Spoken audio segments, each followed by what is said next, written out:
উন্নত জীবনমান, আধুনিক বিশ্বের নাগরিক সুবিধা, বিজ্ঞান, প্রযুক্তি ও অর্থনৈতিক উন্নতির চরম শিখরে পৌঁছে যাওয়া এই দেশটির নাম দক্ষিণ কোরিয়া।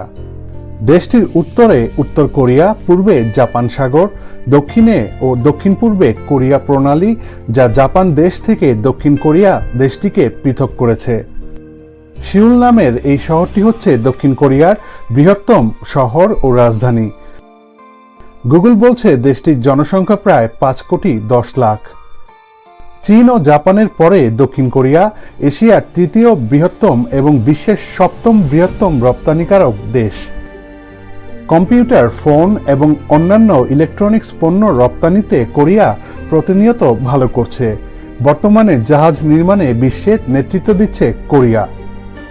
টানা 5 বছরের বেশি সময় ধরে ইন্টারনেটের গতিতে কোরিয়া নাম্বার 1। বিশ্বের শীর্ষ স্থানীয় যত ইলেকট্রনিক্স সামগ্রী নির্মাতা প্রতিষ্ঠান রয়েছে তার মধ্যে অন্যতম স্যামসাং নামক এই প্রতিষ্ঠানটি দক্ষিণ কোরিয়ার একটি ব্যবসায়িক প্রতিষ্ঠান। দক্ষিণ কোরিয়ার প্রায় 30% এলাকা নিম্নভূমি এবং বাকি অংশ উচ্চভূমি বা পর্বতমালা। কোরীয় ভাষা দক্ষিণ কোরিয়ার সরকারি ভাষা। এখানকার প্রায় সব লোক কোরীয় ভাষাতে কথা বলেন। আন্তর্জাতিক কর্মকাণ্ডে ইংরেজি ভাষা ব্যবহার করা হয়।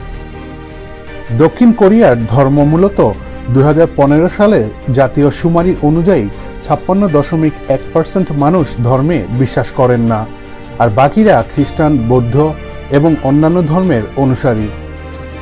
ইতিহাস বলছে দ্বিতীয় বিশ্বযুদ্ধ শেষে কোরীয় উপদ্বীপের উত্তর অংশটি সোভিয়েত ইউনিয়নের সেনারা এবং দক্ষিণ অংশটি মার্কিন যুক্তরাষ্ট্রের সেনারা দখলে রেখেছিল। পরে 1948 সাল থেকে উত্তর কোরিয়া ও দক্ষিণ কোরিয়া রাষ্ট্রদ্বয়ের আবির্ভাব হয়। 1950 থেকে 1953 সালে দুই কোরিয়ার যুদ্ধের পর দক্ষিণ কোরিয়া ছিল বিশ্বের অন্যতম গরিব দেশ।